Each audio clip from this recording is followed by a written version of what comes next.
డైరెక్టర్లు కూడా కొత్త వాళ్ళు వస్తారు, లేదా వైవిఎస్ గారే ఫిక్సా దానికి? లేదండి, కొత్త talent, new directors, new actors, character ఆర్టిస్టులు అందరూ చాలామందిని ఈ సంస్థ ద్వారా ఇంట్రడ్యూస్ చేద్దామని.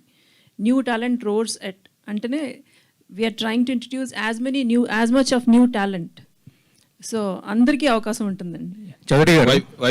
చౌదరి గారు అయితే యాక్చువల్గా ఇందాక మీరు చెప్పారు ఎన్టీఆర్ అని చెప్పి, ఆల్రెడీ ఎన్టీఆర్ గారు ఉన్నారు, జూనియర్ ఎన్టీఆర్, మళ్ళీ ఎన్టీఆర్ అంటే మరి ఈయనకైనా కొత్తగా ఏమైనా యాడ్ చేస్తారా? ఎన్టీఆర్ అనగానే మనకి తెలియదు కదా. అదేంటంటేనండి, 4వ తరం కొనసాగింపే అది. రామారావు గారు ఒక అదృష్ట రేఖను కొనసాగింపుగా జానకిరామ్ గారు బ్రెయిన్లో ఆ థాట్ ప్రాసెస్ని ఇచ్చేనట్టుగా నేను భావిస్తున్నానండి. ఇప్పుడు కొన్ని ఆలోచనలు ఎందుకు వస్తాయో మనకు తెలియదండి, అవి మనకు రావు. దైవ సంకల్పం కింద భావించి జానకిరామ్ గారి బ్రెయిన్లో అది వచ్చిన తర్వాత అక్కడితో ఆగలదు అది. ఇప్పుడు నేను అనుకుంటా నా కొడుకుని ఇంజనీర్ చేద్దామని, ఆడేమో డాక్టర్ అవుతాడు.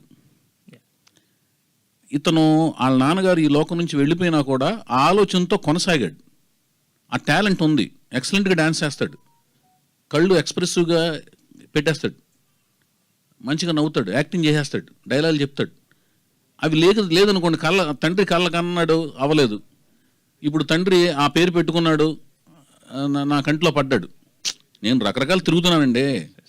నేను ఇతనే ముందు అనుకుని లేకపోతే వాళ్ళు వచ్చి నన్ను అప్రోచ్ మా అబ్బాయిని పరిచయం, ఇదేం ఫోర్స్ జరగలేదు కదా. ఐ వాజ్ నేను వెళ్తున్నాను, తిరుగుతున్నాను, చూశాడు, బాగుండిపోతే ఆయన చేయను. హరికృష్ణ గారు కూడా నేను పట్టాభిషేకం నుంచి నేను పోరుతున్నాను ఆయన యాక్ట్ చేయాలని. నేనేమి ఎవరికి ఫేవర్ చేయడానికి ఉండదండి. డబ్బులు కూడా నేను పెట్టాలి కదా సార్. నా ఇంకోళ్ళ డబ్బుల మీద వాళ్ళు వచ్చి నా డబ్బులు పెడతానని సినిమా తీయట్లేదు కదా, నా డబ్బులతో సినిమా తీస్తానే కదా. ఇంకో ప్రొడ్యూసర్ వచ్చి నన్ను సినిమా పరిచయం చేయట్లేదు కదా. ఇందాక మూర్తి గారు కూడా అడిగింది ఏంటి, వాళ్ళతో నేను తీస్తానంటే వాళ్ళు డబ్బులు పెడుతున్నారా? నేనే కదా డబ్బులు పెడితే సినిమా తీసేది.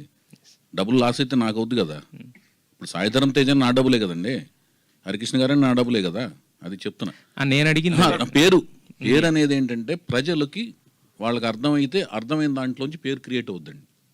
ఏ ఫామ్లో పిలవాలి, పరిచయం చేసేటప్పుడు వాళ్ళకున్న పేరుతో పరిచయం చేస్తాం. వాళ్ళ నాన్నగారు పెట్టిన పేరు అది. దాన్ని ఎలా పిలవాలనేది ప్రజలు నిర్ణయిస్తారు, ప్రేక్షకులు నిర్ణయిస్తారు, నెట్వర్క్స్ నిర్ణయిస్తాయి. అతని పేరును పరిచయం చేయడమే మా బాధ్యత. అతని ప్రతిభను బట్టి ప్రేక్షకులు నిర్ణయిస్తారు, నెట్వర్క్స్ నిర్ణయిస్తాయి, మీలాంటి మహానుభావులు నిర్ణయిస్తారు. మహానుభావుల దాకా ఎందుకు లేను సార్. కాదు ఇప్పుడు మీకు వచ్చిన ఆలోచన ఉంది కదా, ఆలోచనలోంచి కొంతమంది దానిలోంచి